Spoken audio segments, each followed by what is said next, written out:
mbokk yi asalaamaaleykum ñu ngi amati mbégte ci mën a jàkkaarloog waaye taskatu xabaar yi ngir mën a jàllale waxtaan bu gàtt nag jëmale ko ci Sénégalais yi. waxtaanu jàmm la, waxtaan la goo xam ne dafa méngoog li nga xam ne mooy suñu taxawaay ci réew mi, ndax àdduna yépp nag xam nañ ni ñun dañuy yëngatu ci politique. waaye ci biir politique googu ñun dañoo tànnal ko suñu bopp di dañuy féete ci kujje gi, maanaam dañoo bokk ak ñi nga xam ne nañu àndu ñoog ni ñu yoree réew mi ak ni ñuy doxalee ci réew mi. taxawaay boobu mooy suñu taxawaay ci langue politique, te amuñu ci benn laam-laame boo xam ne dina tax benn sénégalais war a mun a xalaat sax ni kii li mu woote newu ci, wala kii war naa mun a bokk ci ñi nga xam ne dañuy woote lii ci suba def lële ci guddi. kon suñu option dafa leer, mooy opposant lañu, te opposant radical lañu. mooy amul lenn lu ñu mën a séq ak ñi yor réew mi tey ak niñ ko yore. ci taxawaay opposant boobu nag ñuy wax sénégalais ni saa su ko laajee rek dinañ ñëw taxaw jàkkaarloog sénégalais yi waxtaan ak ñoom as tuut. bu ko laajul nag mun nañu toog lu yàgg kenn duñu dégg, ndax léeg-léeg nga dégg ku ne da ngeen war a arrêté dem toogi lu yàgg.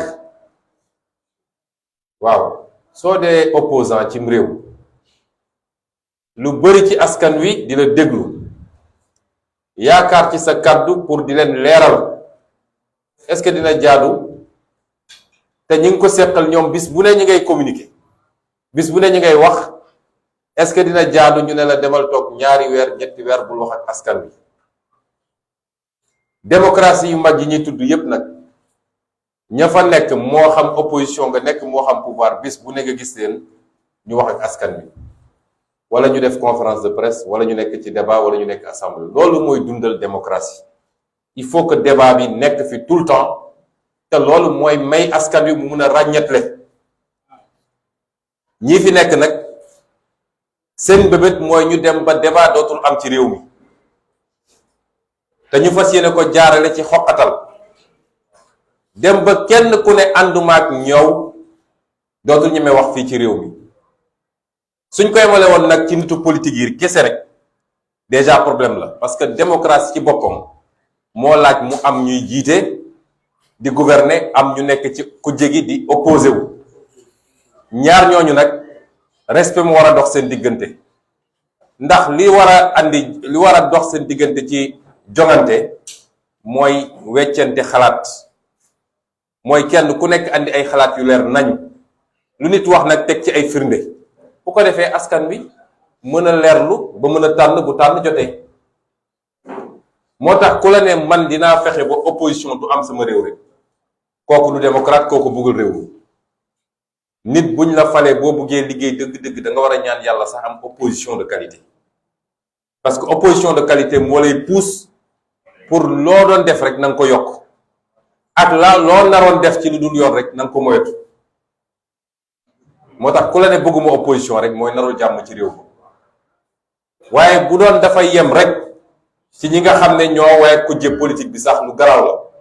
waaye tey gis nañ ni du journaliste, du société civile, du mouvement citoyen, du kilifa diine, amul kenn koo xam ne dina ci mucc.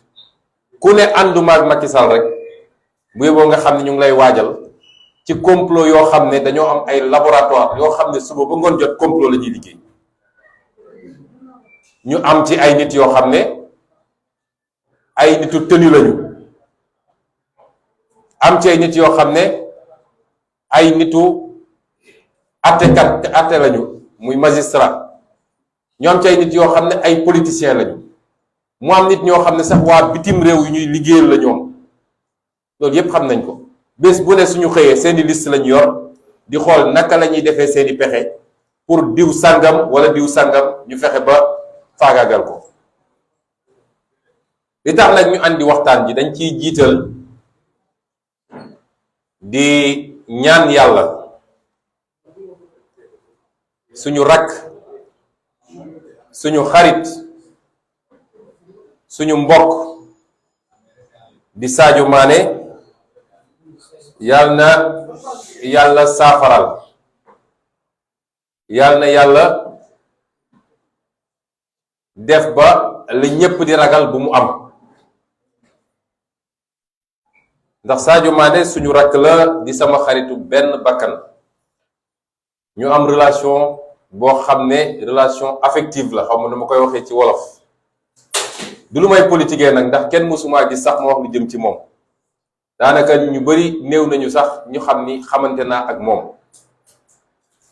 moo tax su may wax damay wax diggante nit ak nit d'abord, ndax lu mel ni bu amee compétition bu toll nii joueur bu ci waroon mën a dem rek te demu ci moom moo ci njëkk a ñàkk.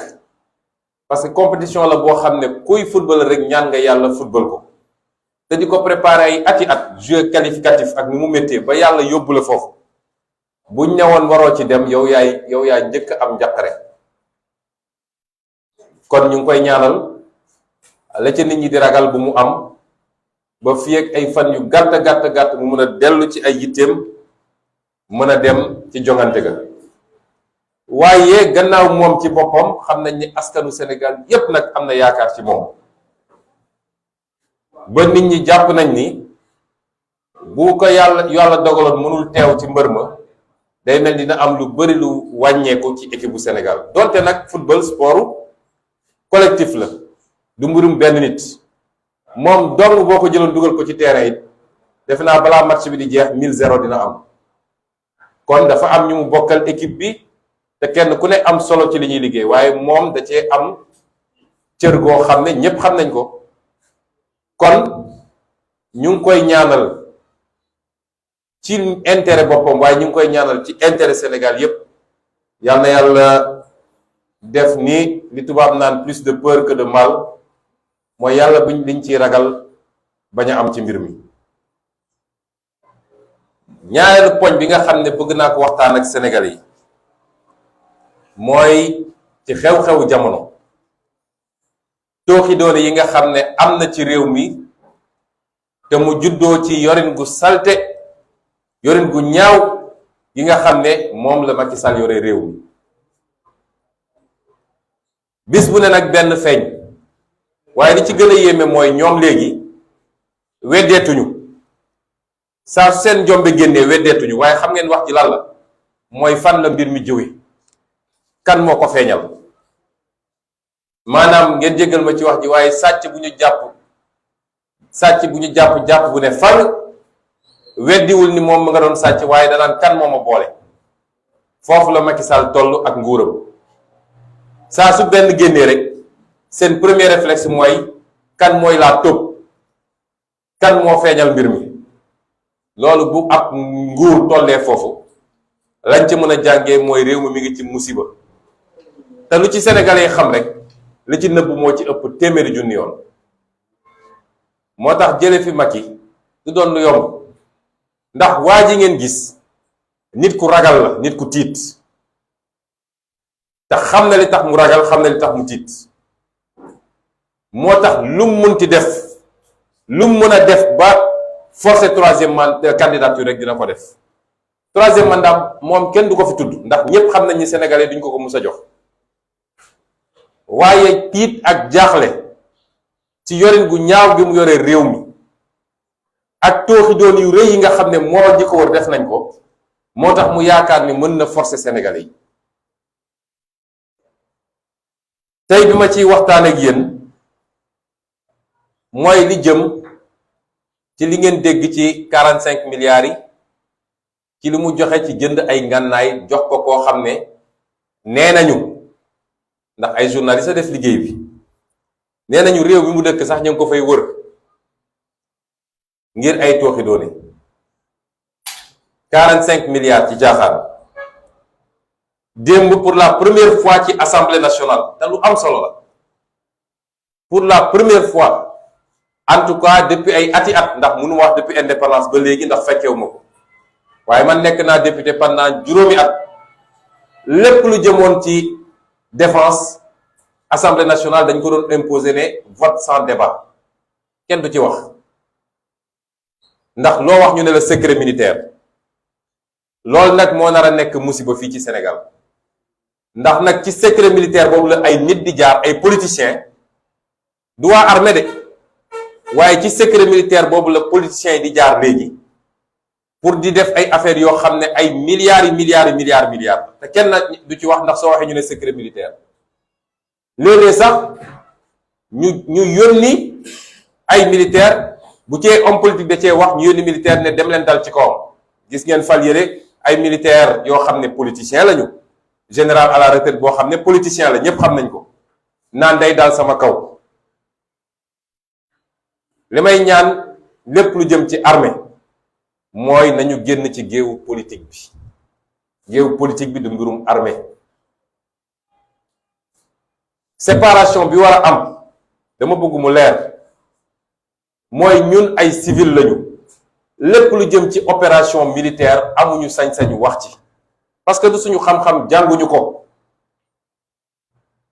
ñun duñ ci wax ku ci wax it yoon day dal sa kaw war nañ laa jàpp ne la rëpp ci kaso bi donc lépp jëm ci opération militaire nu ñuy xeexee fan la ñuy xeexee naka la ñuy ban position la ñuy jàpp lan la ñuy utiliser loolu civil du ci wax mbirum armée la waaye nag lépp lu jëm ci kopparu réew mi ak ni ñu koy utiliser ak secteur bi mu mun a doon homme politique yi ak député yi am nañu sañ-sañu saytu ko dama bëgg mu leer te loolu moo xew ci dëkk yépp nag demal États-Unis demal France demal feneen ak feneen yooyu ay débat la à l'Assemblée nationale ay débat la ci public bi da ngay gis sax ay mouvement citoyen yu am doole yoo xam ne dañ naan d'accord ma pour ñu guerre fii gis ngeen guerre Vietnam Amérique dafa amoon ay mouvement citoyen yu am solo dañ naan d'accord ñu guerre Vietnam d'accord ñu guerre Irak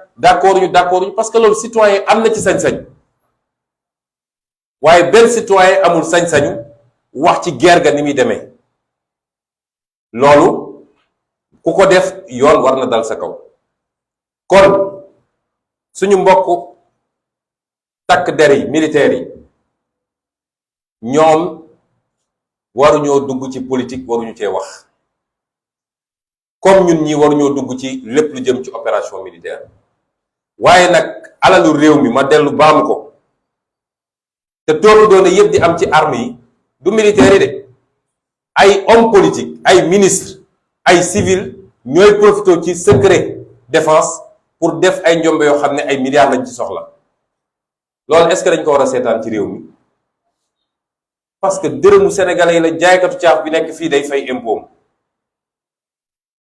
journaliste bii day fay impôt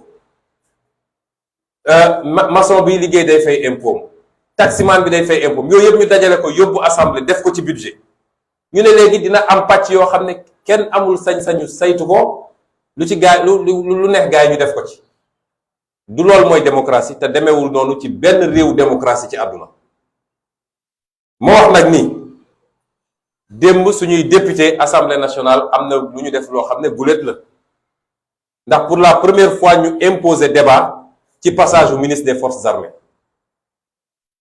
laaj ko ay laaj loolu musul am assemblée dañ doon wax rek non c'est les armées vote sans débat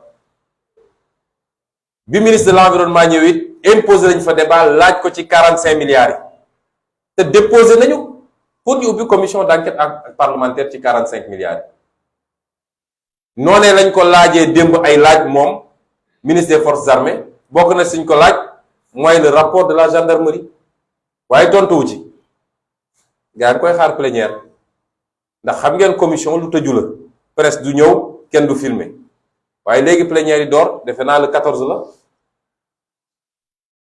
kon la ñuy wax dañ koo dugal ci li nga xam ne constitution jox nañu sañ-sañ bi kenn mënuñu ko tere mooy kopparu réew mi il faut ñu koy saytu 45 milliards yooyu wax nañu suñuy député nañ ko topp ba mu mat sëp ba ñu xam xaalis bi ci ban condition lañ ko joxee ki ñu ko jox est-ce que amoon na référence yi ñu war wañooñ ko war a jox contrat bu toll noonu ak fan la dugal xaalis bi loolu nañ ko leerlu ba mu mat sëkk waaye am na beneen contrat boo xam ne nee nañu journal bi ñuy wax Africa Intelligence ak yeneen journaux te presse nationale bi lu bari yëkkati na ko ci waat nee nañu ñi nga xam ne ñoom la ñuy tuddee benn famille bu ñuy wax famille Pérez nga xam ne ay israélien lañu israélien doom ji tudd Idan Pérez baay ji tudd su ma fàttewul tur bi dina ñëwaat waaye daal ab famille la Gabi Pérez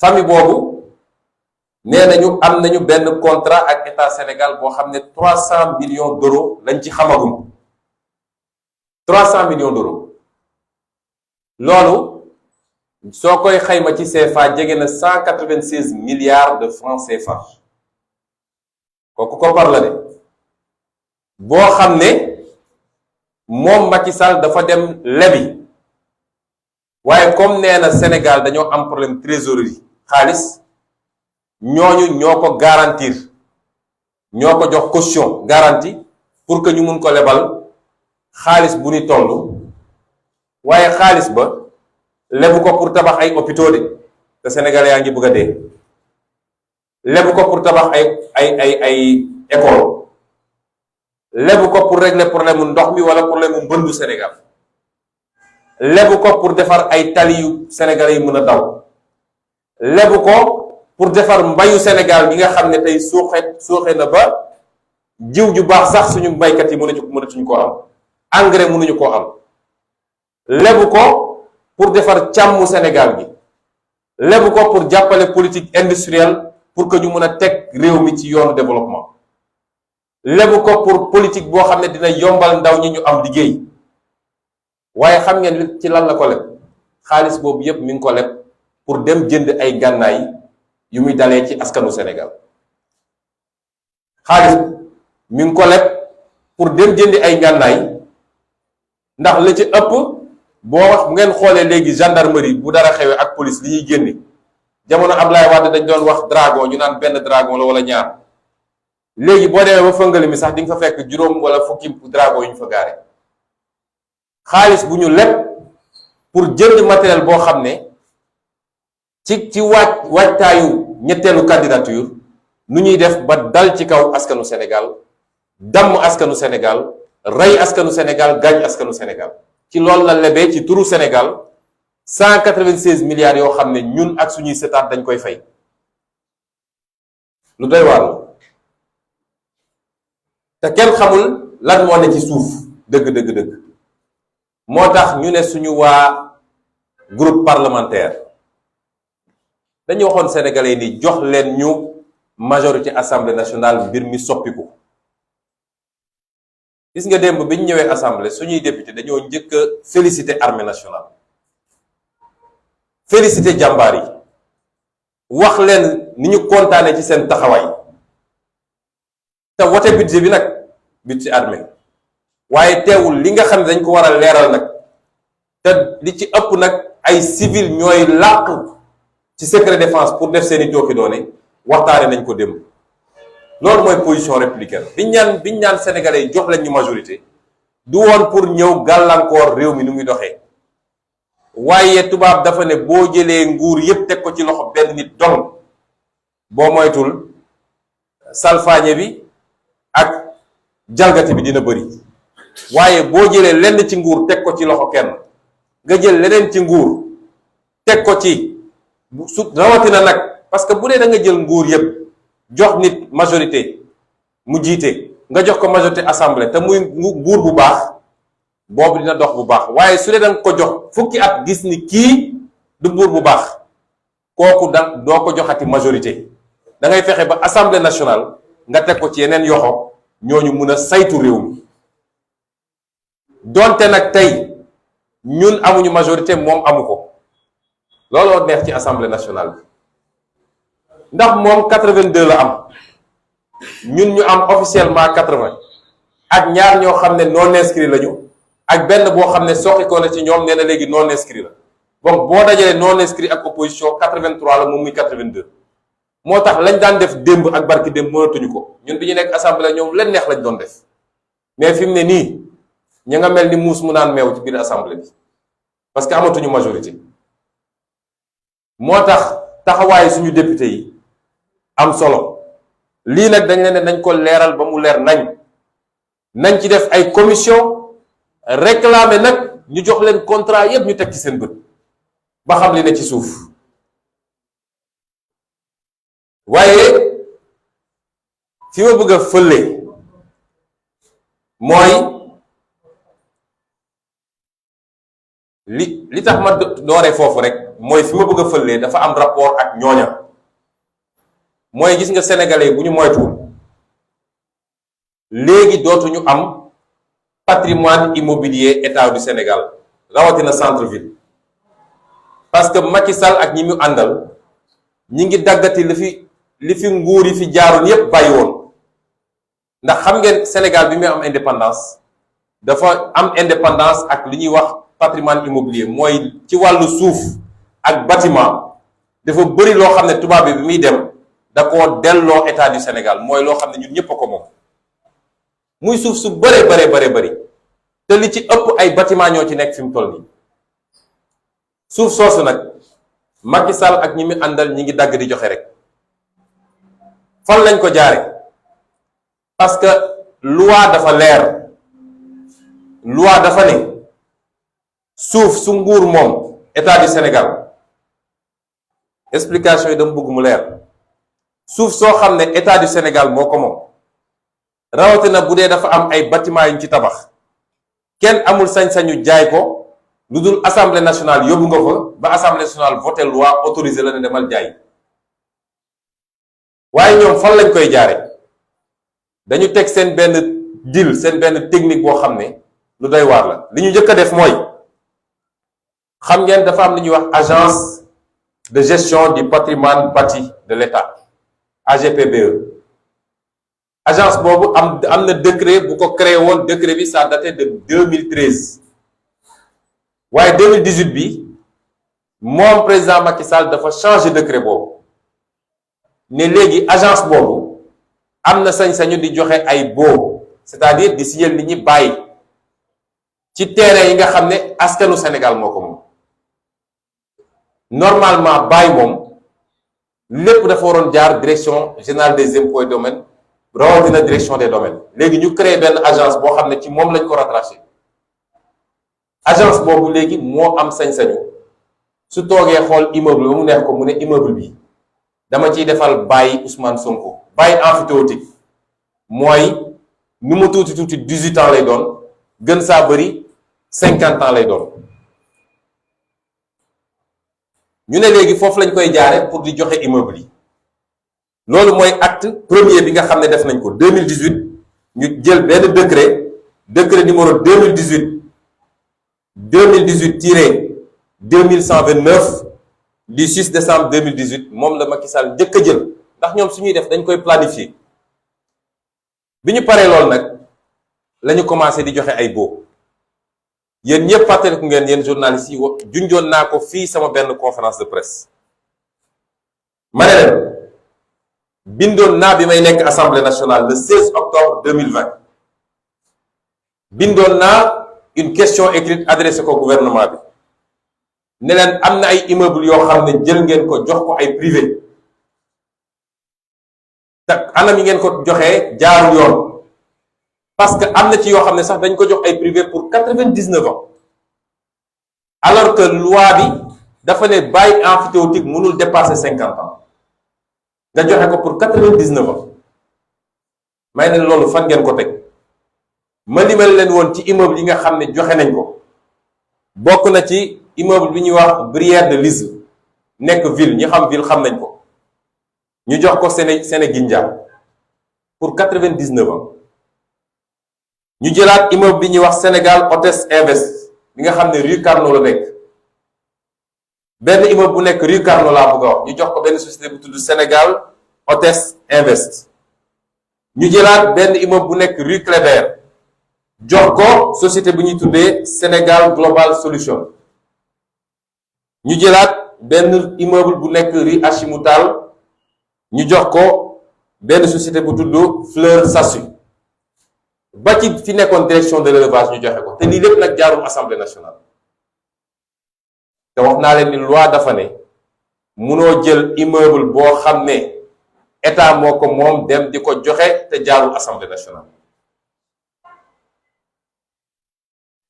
bi loolu amee nag bindoon naa leen question écrite ñu tontu yoo xam ne daanaka tontuwuñu ci li ma wax nii moo tax ma ne nag comme yàlla may nañu tey doole assemblée nationale lépp dinañ ko jébbal suñuy député ñu ubbiwaat dossier yi parce que alalu réew mi la te dañu nangu ñu sànke ko ni ñu ko bëgg a sànke. am na ci immeuble yooyu yoo xam ne tey ñañu ko jox rasé nañ ko ba ñu ngi fay tabax ay gratte-ciel ay immeuble yu kawe te kenn xamul ci yan anam la. waaye li tax ma wax sànq commencé ko ñi ñu joxoon contrat bi les 196 milliards pour ñu jënd ay armes pour Sénégal li tax ma commencé ko foofu dafa fekk ñooñu dañu am benn société bu tudd AD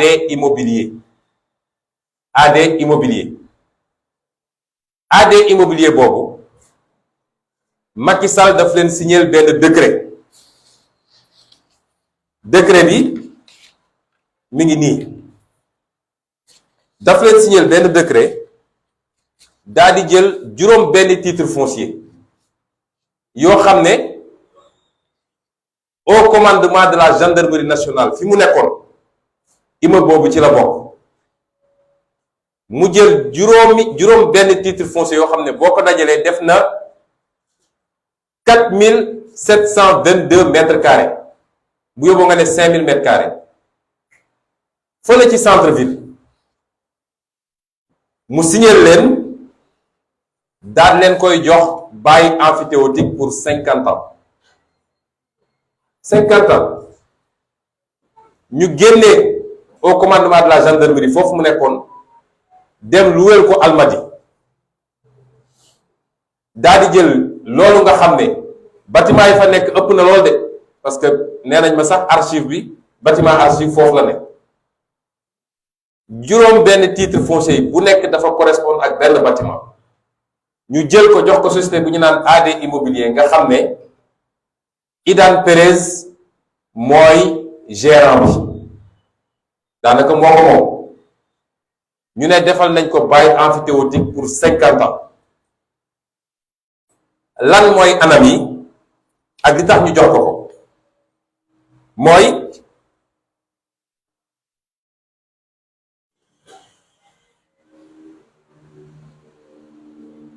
tey ma njëkk a wax ni immeuble boobu soo génnee bâtiment yi soo jëloon rek suuf si assiette bi boo ko doon xayma tey nu mu tuuti valeur u 7 milliards la parce que yéen yëpp xam ngeen ni centre ville tey mètre carré bi ci valeur marché bi ñu ngi koy jaay diggante 1,5 million ak 2 millions def leen calcul bi boo jëlee sax 1,5 million nga xam ne moo gën a néew valeur u 7 milliards minimum la ñu jox société boobu te loolu xaymaa gu ñu bâtiment yi fa nekk waaye dañu bind mooy bâtiment yépp da ko war a raser pour tabax fa benn bâtiment commercial boo xam ne moom moo ko moom nga jox ko ne jox naa la ko bail emphytéotique pour 50 ans waaye weer at bu nekk 5 millions ngay fay comme bail 5 millions soo koy xayma mooy 416 000 francs par mois lañ ko joxee loolu la ko Macky Sall joxee 416 000 francs par mois lañ ko joxee terrain bu toll noonu mu war faa tabax immeuble boo xam ne immeuble commercial la su wëlbati ko moo xam ay bureau la koy def wala da koy jaay mais moom immeuble bi état du Sénégal moomul immeuble bi. musiba weesuwul loolu boo leen laajee suba dinañ leen ne déedéet bàyyi lañ ko fa jox suuf si état du Sénégal moo ko moom bâtiment bi la moom. waaye foog ngeen ni nit dina dépenser ay milliards et milliards tabax benn bâtiment ci suuf ñu ne ko bâtiment bi yaa ko moom ba pare suuf si du ci topp. moo tax seen yëfu tappale ñuy def boo demee ci contrat bi ñu signé dañu ne moom bu paree tabax rek saa su paree tabax rek am na sañ-sañu dugal li ñuy wax cession définitive mooy am na sañ-sañu bind biir impôt domaine ne leen léegi dama bëgg ngeen jaay ma suuf si te comme tabax na fa valeur ay milliards et milliards waaye impôt domaine dañ koy defal cession définitive bi. moo wax sénégalais gis nga cession définitive bu ñu ko doon def xam ngeen barème bi ñaata la wax ñaata lañ koy jaayee mètre carré bu ne su bëree ba bëri 60 000 francs le mètre carré lañ ko koy jaayee parce que barème bi dafa ne soo demee centre ville bu dee ci corniche bi wala booru place de l'indépendance 60 000 la bu dee ci kaw tali yu mag yi 40 000 la waaye bu dee ci biir 30 000 la mètre carré boo jëlee 60 000 yi sax nga xam ne moo gën a kawe. xam ngeen lan la koy dikkee 280 millions ci loo xam ne valeur am tey ëpp na 7 milliards lii nag lu doy waar la te defuñu ko ci benn bâtiment defuñu ko ci ñaar defuñu ko ci ñett waaye li gën a yéeme ñu bëgg ci attirer attention sénégalais yi mooy Macky Sall mi ngi dugal léegi biir Sénégal ay réseaux internationaux yoo xam ne réseau yu garaaw la yu dangereux ay trafiquants d'armes ay jaaykatu armes ay yu demee noonu yooyu la commencé loolu la dugal léegi ci Sénégal te ñépp xam nañ ni ñooñu fu ñu xas ba toog seen intérêt nekk fa ñoom ay milliards yu ñuy sàmm foofu képp ku jóg ne lii dëppoowul ak intérêt Sénégal dama ko bëgg a changer ñu pexeel la yàgg nañ koo gis ci àdduna guléet ci Sénégal nag ci Macky Sall ñu andil ñu xeetu nit yooyu fii biir Sénégal dafay baax dafay jaadu sénégalais yi xam ko te xam nag Macky Sall li ko mbir mi jaral tey pour continuer toog Sénégal ndax pétrole bi ñu dégg ndax gaz bi ñu dégg ndax suuf si ndax géej gi ak yeneen ak yeneen ak yeneen moo tax fulla gu rëy rawatina yéen ndawu Sénégal yi bis bu ne ma wax leen ko gis nga bu ñu amul fulla suñu bopp lii nga xam ne yëkkatiku na te ñépp xam ne lii mooy avenir du Sénégal tegu ci patriotisme ak bëgg sa réew ak ñàkk complexe ak jële fi nger définitivement ak fexe ba alalu réew mi ñu tee ko ci biir réew mi mu jëriñ waa réew mi Macky Sall ak ñi mu àndal jaral na leen lu ne pour tey ñu faagaagal ko lii nag moo ci waxee nii ba noppi xam leen ni yéet nañu lépp nag suñuy député parce que le combat se fera à l'Assemblée nationale te lii mënuñu ko bàyyi mu demee noonu parce que dagg nañu dëkk bi yëpp jox ko ay nit ci alalu réew mi nga xam ne ay centaine de milliards boo ko dajewoon ñu koy jox ay nit ci njëg yu ñàkk solo yu amul benn fulla bokk na ci li nga xam ne moom la ñu laaj waa ji mooy mu tabaxal leen benn bâtiment de 4 étages biir caserne Samba Diéry Diallo gis nga suñu commission d'enquête parlementaire bi nga xam ne député yi nañ ko laaj dina wone waa ji lan lay am ci mbir mi ci ay milliards ak Sénégal lan la ci am te di ngeen gis ni ndekete Sénégal amu ci tous boo ko comparé ak waa ji liñ ko jox ci ay milliards lii de bu ñu ko defaloon homme d'affaires national yéen ñi sax journaliste yi ku ñu defaloon lii fa ngay jógee nekk milliardaire saa dañuy dem jële ay nit bitim réew jox leen suñuy mbir ñu am ci ay milliards ñoo xam ndax dañu am lu ñu leen di comp jox leen réew mi nag continuer nekk ci ndóol ak ci ay jafe-jafe mbokk yi lii moo war a nekk suñuy débat fii ci réew mi diversion yi ñuy def nii ay waxu Masamba ak Mademba waxu picc yoo xam ne dama bëgg askan wi egg benn niveau de maturité boo xam ne lii waral tey jafe-jafe mu xam ko ba kenn dootu ko divertir di ko dugal ci ay waxu caaxaan parce que nag ñoom dafa am loo xam ne ay nañ ci te askan wi il faut mu yow fi définitivement saa suñ ko jàppee ba jot ko rek mu créé benn fait divers diw wax na lii diw dem na fii diw jàpp nañ ko fii ñu bàyyi nag li nga xam ne mooy suñu farata nekk ci ay débat yoo xam ne amaluñu njëriñ moo tax bu kenn askan bi bu mu nangu moom ñu divertir ko ku ciy seetaan télé sax wala rajo ba ñu dugal la ci débat yoo xam ne amalul réew mi njëriñ changer télé nga dem seetaan fu ñuy waxee jafe-jafe réew mi parce que foofu lañ ci toll est-ce que askan wi xam nañ ni ñun dañoo bokk ci réew yi gën a ndóol ci àdduna bi ñaar fukki réew ak juróom yi gën a ndóol ci àdduna bi Sénégal ci la bokk moo ne réew yi nga xam ne tey ñoom ñoo ëpp alal ci àdduna bi boo demee seeni dëkk seen waxtaan yépp seeni télévision seeni rajo mooy naka la ñuy def ba am énergie bu doy naka la ñuy def ba pétrole ñu am pétrole bu doy ak njëg bu yomb naka la ñuy def ba waa réew moo am liggéey naka la ñuy def ba paj mi baax naka la ñuy def ba mbay mi baax mais waxu ñàkk fayda yi ñu nekkee fii doo leen ko gis mukk ñu débat ci loolu réew nag bu la gën a xam farataam moo la gën a développé ay réew ku la gën a xam farataam moo la gën a développé may insister beaucoup ci ndaw ñi parce que dañ leen di divertir ci réseaux sociaux yi ngeen nekk ci wax yu amul benn solo nit bu ñàkk gën a ñàkk solo bu génnee wax ngeen topp ci commentaire nangam lii moo war a nekk seen farata lii moo war a tax ngeen jóg taxaw ter ne duñu nangu ku jaay suñu réew wala ku yàq suñu avenir ñaareel bi nga xam ne nag bëgg naa ko waxtaane mooy mbirum journaliste Pape Alé Niang ndax Macky Sall dafa nekk ci programme am ab listam la yor liste boobu bis bu ne ñi ko wër ñi ngi xool naka la ñuy fexele ba ñi nekk ci liste boobu ñu yóbbu leen kaso liste boobu ay journaliste a ngi ci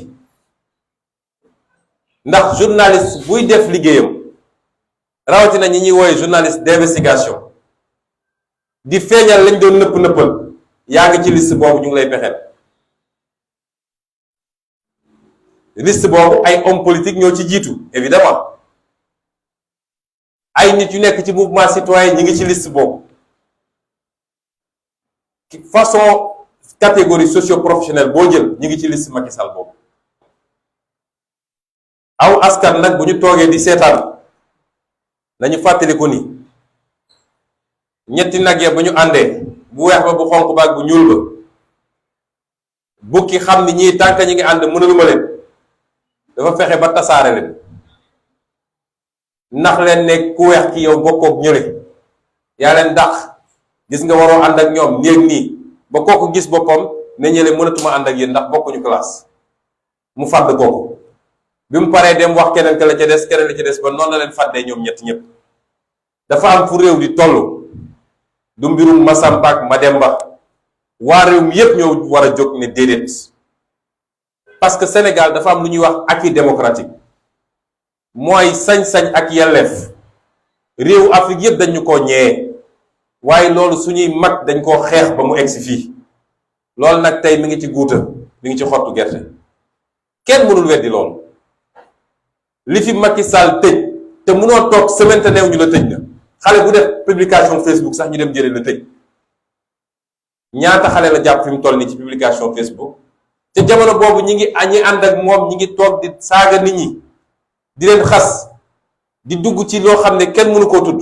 te kenn du leen teg loxo moo tax mbirum Pape Alé Niang du mbirum Pape Alé Niang mbirum Sénégalais yépp la tey lu nit bañ Pape Alé xam nga ni ku bëgg réew mi la xam nga ni patriote la xam nga ni yàgg naa xeex ngir réew mi man Pape Alé yàgg ma koo xam ne yàlla méttim waaye maa ngi fàttaliku 2012 boobu xaw ma ko woon toog naa di seetaan direct 2STV bi ñu ne Ablaye Wade woo na Macky Sall félicité ko Pape Alé Niang dafa jooy en direct ci télé bi xam nga ni kooku jooyul boppam waaye bëgg réew mi ak loolu lu mu rafetee ci réew mi moo taxoon mu def ko.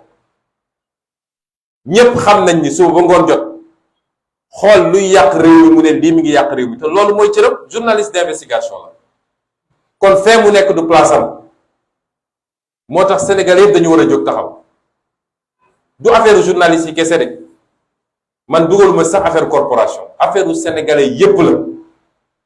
Sénégal dafa am ay jamono bu jotee doo xàmme kii wala kële xewoon na fi ci mois de février mars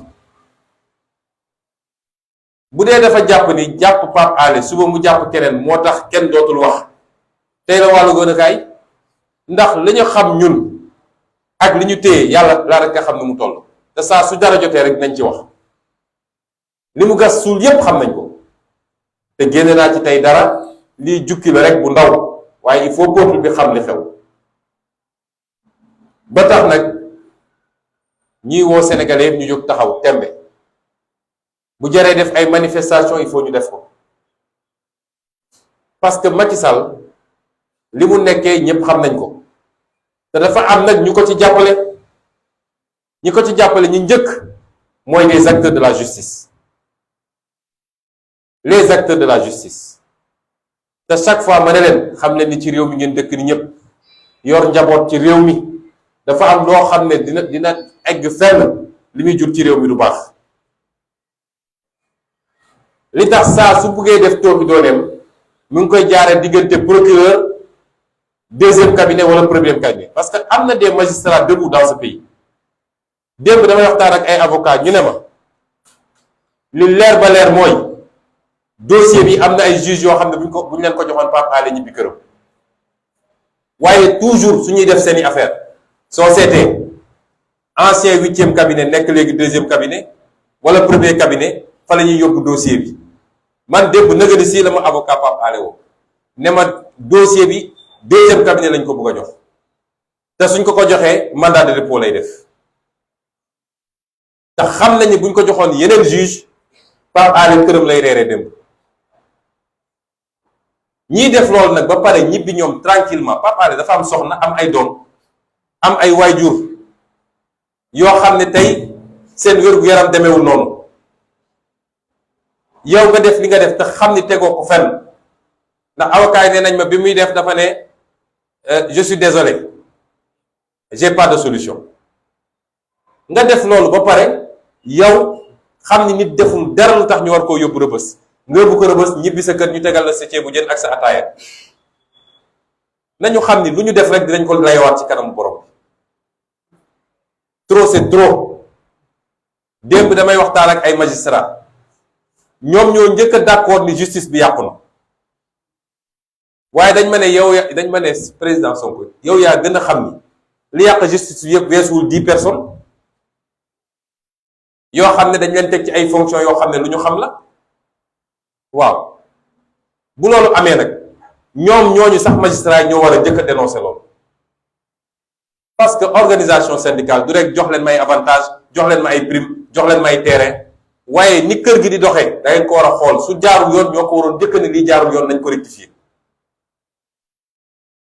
kon la ñu def ñoo ko tey te ñu ngi ko dugal ci li ñuy wax tentative de musellement ba kenn dootul wax jàpp ni suñ ko yóbbuwoon instruction juróom benn weer la ci yoo xam ne juróom benn weer yoo xam ne dootul mën a wax dégg naa ci bi ñuy clôturer enquête bi sax commissaire Sankaré dafa ne xawma lan amené en instruction pour vérifier ses sources journaliste du sa yoon loolu man de duma journaliste waaye jàpp naa ni c'est une règle élémentaire kon fi mu ne nii tout le Sénégal est en danger démocratie ci boppam la Macky Sall bañ mu amati tant que nit a ngi wax li mu bëgg a dégg moom amoo problème bu la neexee nag saagal Sonko saagal Khalifa saagal Massamba mais sa yoon newu ci mais bu loolu amul ñu ne nañ ko pexeel nag tey le premier adversaire de l'opposition au Sénégal c'est pas Macky Sall c'est pas APR c'est pas Benno Bokk Yaakaar foofu moom c'est des regroupements de bras cassés ñoo jaaxaluñu chaque jour ma ne su doon ñun ak ñoom rek wax ji jeex na waaye premier adversaire opposition au Sénégal c'est la justice sénégalaise instrumentalisée pour rek képp ku ne bokkuma ak moom xalaat bokkuma ak moom gis-gis kaso nga jëm. gendarmerie ak police tegu ci. du ma ne gendarme yëpp du ma ne policier yëpp comme du ma ne magistrat yëpp tamit li ci ëpp ci magistrat yi bokkuñu ci lii te ñoo koy naqarlu ci suuf waaye ñi ñu teg ci bopp ba pour ñuy def liggéey bi nga xam ne moom la waa ji bëgg boo génne loolu ci Macky Sall dara desi ko fi dara askan wi won na ko gannaaw parce que dem na ba gis xar kanamam dëgg loolu moo xew fi Sénégal kon nañu bàyyi li ñu nekkee. dama doon waxtaan ak Khalifa Sall benn bés mu ne ma juge bi ma inculpé woon fekk na ma rëbës ne nañ ma génne bañ ma génnee mu ne ma damaa ñëw du dara damaa ñëw pour baalu la àq ndax xam nga rek léeg-léeg mënuñoo bañ. loolu magistrat dina waxee noonu est-ce que ñoom xam nañu liberté lan la liberté nit yàlla dafa mooñaale nit ak liberté nit boo ko xañee liberté xañ nga ko lépp nga ñëw xañ nit liberté ci yow loo xam ne leeral ni sa digganteeg sa borom boo sànni woon sa sijaada di julli xam nga ni lii ma def du yoon naka la nit di demee ba egg niveau boobu après nga dem naan yaa ngi baalu ji ak ma ne ko yow tu es trop gentil man su doon man appes la fay jële foo ñu bàyyi li yenn nii nit ñi duñu ay objet yoo xam ne su la neexee nga teg fii su la neexee nga sànni fële. ñetteel bi ma bëgg a aborder it ci lu gaaw mooy semaine passée dama leen yégaloon ni dina am ay plainte ñuy déposé bis ni ki démb déposé naa ñaari plainte contre Serigne Bassirou Gueye benn bi déposé naa ko auprès du premier président de la Cour suprême ñaareel bi déposé naa ko auprès de l'IGAJ l'inspection générale. IGAJ moom mooy def procédure disciplinaire soxlawul autorisation kenn pour def ko waaye Cour suprême moom mooy àtte magistrat bu dee dafa def lu dul yoon waaye pour mu def ko nag il faut que ministre de la justice autorisé. may wax ni la ñu bëgg ñun mooy moom Ismaïla Madior Fall nga xam ne suba ba ngoon jot ma ngay woo procureur yi di leen essayer def pression naan jàppal diw yóbbul instruction ñoom ministère de la justice yéen a ngi fàttaliku affaire u Télico bi ci lu gaaw la ñu autorisé pour poursuite yi mun a am contre Télico la même chose nag la ñuy xaar fi mu toll nii contre Serigne Bassirou Gueye parce que li mu def moo gën a garaaw téeméeri junni yoon la ñuy essayer accuser Télico ñu ngi xaar parce que soit dañuy dugal affaire corporatisme balaa may déposer plainte bi am na ay avocat ci samay avocat ak ñoo xam ne sax duñu samay avocat ak sax ay magistrat dañ ma ne boo déposer plainte bi yow xam nga état bi justice bi nekk tey mën nañ ko pamti def non-lieu te loolu day affaiblir sa défense man leen déedéet du musa affaiblir sama défense parce que man li ma teg seen loxo ñoom ay preuve yu leer naññ la yoo xam ne amul werante xam nga juge noo bëgg a far buñ la nee diw dañ koo fekk mu rey nit ñu fekk ko mu yor paaka bi teg ko ci baatu nit rey ko kooku mu ak noo bëgg nit ki munoo ko bàyyi mu dem li tubaab di wax des évidences ñun loolu la ñu teg seen loxo buñ ko jaarale yoon wasalaam buñ ko jaarul yoon nag liñ yor yépp dinañ ko jox askan bi xool parce que dafa am ñoom seen justice mais dafa am justice populaire te ñun moo ñu ëppal solo fi mu toll nii waaye nag am nañu njort bu rafet ak yaakaar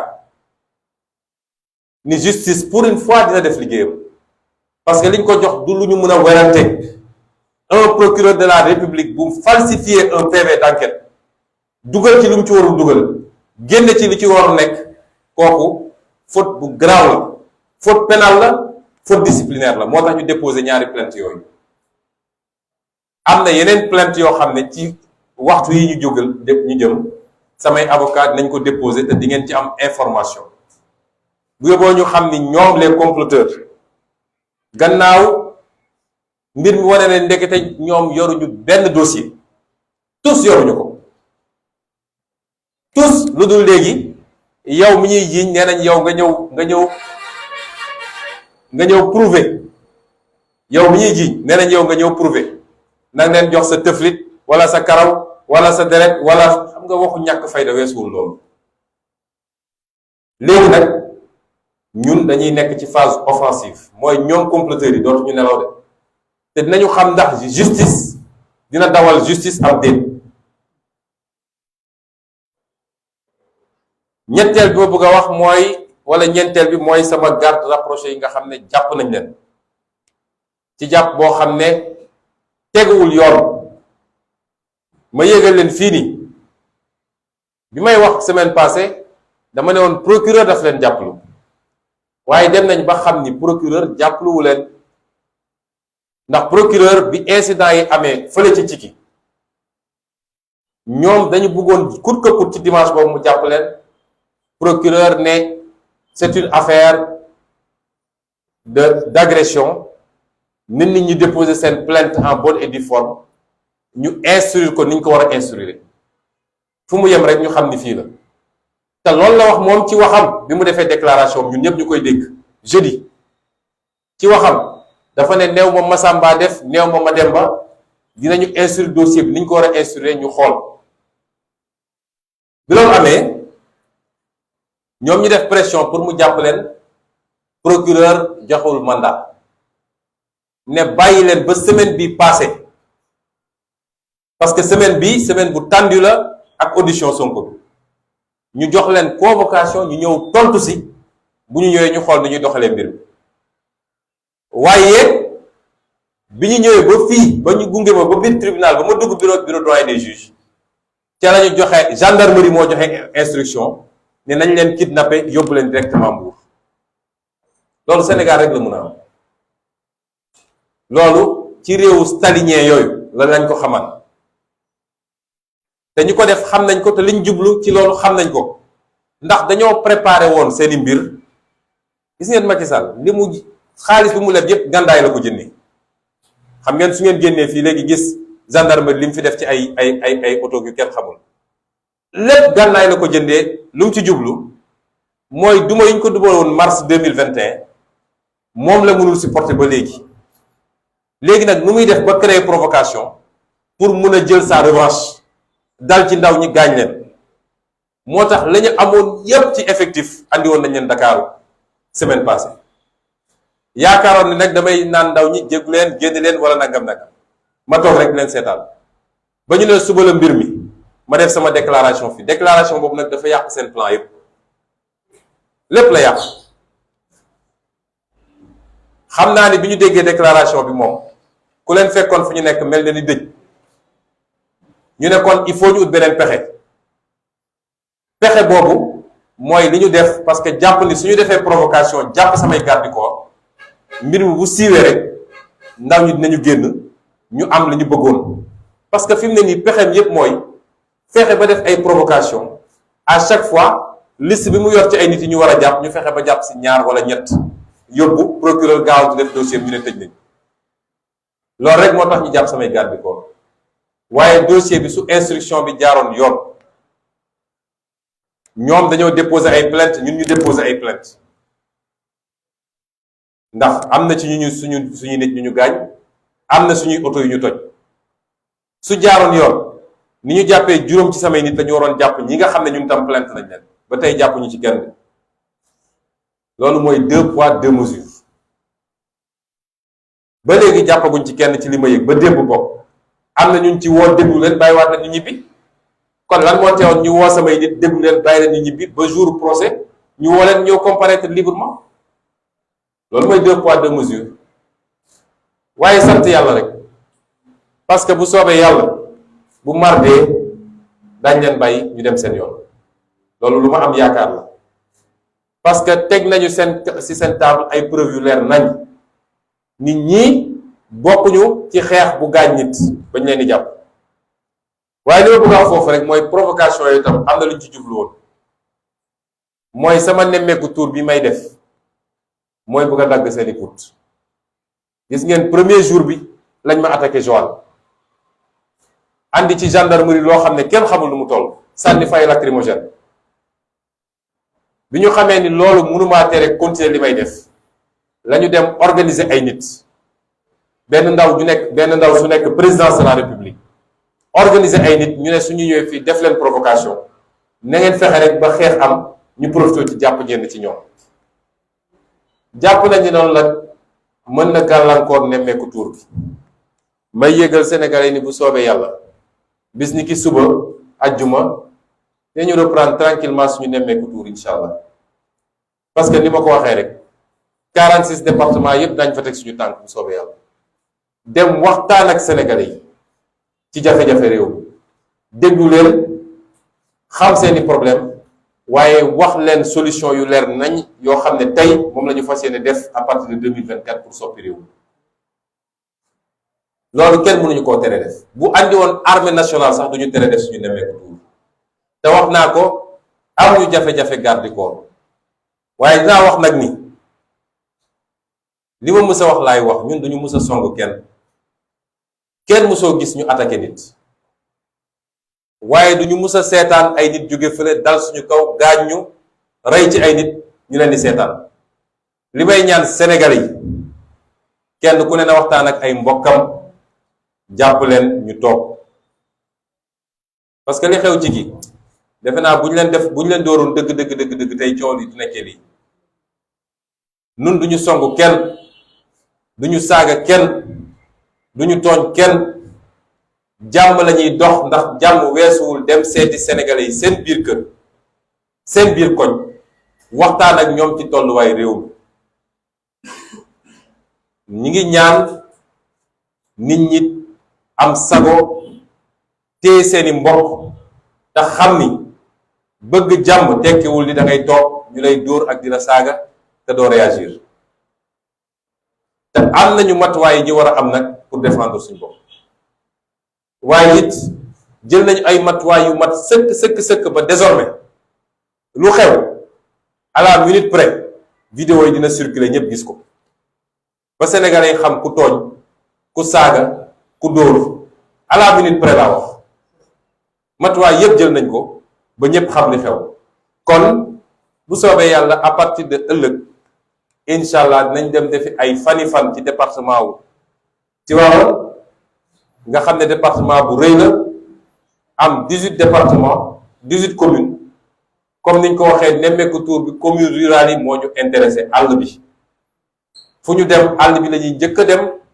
waxtaan ak ñoom baykat yi sàmmkat yi nappkat yi jigéen yi transformatrices yi yooyu moo ñu gën a intéressé bu ñu paree loolu dinañu xool nag chef-lieu de région bi suñ fa mënee def dara ñu def ko mbokk yi mooy juróom yi poñ yi ma bëggoon waxtaan ak yéen dinaa ko faram-fàcce nag donte taxawaay bi gudd na ci kàllaama nasaraan def ko résumé bu ko defee après bu dee am na quelques laaj ñu déglu ko doog a yeewi ñëpp bu soobee yàlla. Je commencerai mon allocution par souhaiter un prompt rétablissement à notre jeune frère, notre ami Sadio Mané, qui aurait subi une blessure lors du week-end passé dans le cadre de ses activités professionnelles. Nous savons tous ce que Sadio Mané représente pour le Sénégal. Je dirais que personnellement, il représente beaucoup parce que nous avons des relations affectives et personnelles que nous n'avons jamais mises au devant parce que nous ne sommes pas de ceux qui essaient d'exploiter politiquement les images des autres. Nous avons eu une petite conversation il y a à peine une semaine où nous lui souhaitions d'aller au mondial dans la meilleure forme possible. Dieu a voulu qu'il soit légèrement blessé.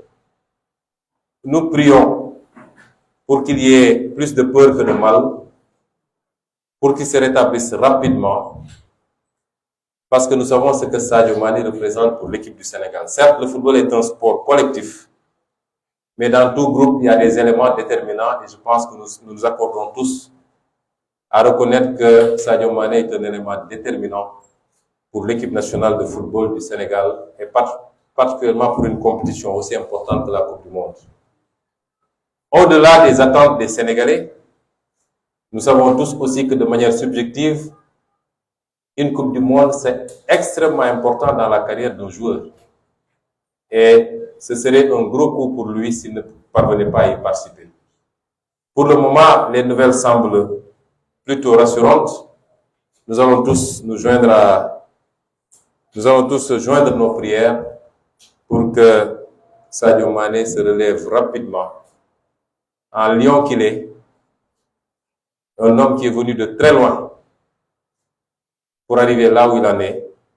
Il en faut du courage pour cela et c'est ce courage-là qui va, Inch'Allah, lui permettre de se relever et de participer à la Coupe du Monde. Il est forfait. Mais la presse vient de m'annoncer la très mauvaise nouvelle. N'allez pas vite en besogne, vous aussi. Ne nous privez pas de... Bref, gardons encore cette incertitude. Pour le reste du résumé en français, j'aimerais revenir sur quelques points de l'actualité nationale et dire simplement que nous sommes face à un régime aux abois. À tout point de vue, je reviendrai ultérieurement sur ces mesures fantoches de baisse des prix des denrées, les 11 éléphants blancs comme a titré une certaine presse d'ailleurs. Mais aujourd'hui, je voudrais parler des scandales sous le régime de Macky Sall ou de quelques scandales. Vous aurez remarqué sur le plan formel d'abord qu'aujourd'hui, il ne sait même plus de nier quand un scandale les éclabousse. La seule question c'est qui est la taupe, qui a fait fuiter tel ou tel document. Quand un régime en arrive à cela, c'est extrêmement inquiétant pour le pays. Et ce qui est révélé n'est que la face apparente de l'iceberg en réalité. Parce qu'il y a beaucoup plus grave encore dans la gestion de Macky Sall. Et c'est pourquoi cet homme va tout faire pour se maintenir au pouvoir parce qu'il a peur. Quand vous regardez ce président parler, quand vous regardez son faciès, au-delà des façades, vous vous rendez compte qu'on a affaire à un homme qui a peur. Et quand un homme qui tient le pouvoir et qui est ce qu'il est, parce que nous savons tous qui il est, quand cet homme-là a peur, il devient un homme dangereux pour chacun et chacune des Sénégalais. Il devient un homme dangereux pour nos acquis démocratiques et il devient un homme dangereux contre toute contradiction par rapport à sa politique. J'aimerais parler d'un point qui peut plus ou moins s'apparenter à des questions liées à la défense nationale, mais je voudrais avant tout dire quelque chose. Nous sommes des acteurs politiques. Nous avons assumé d'être des acteurs politiques.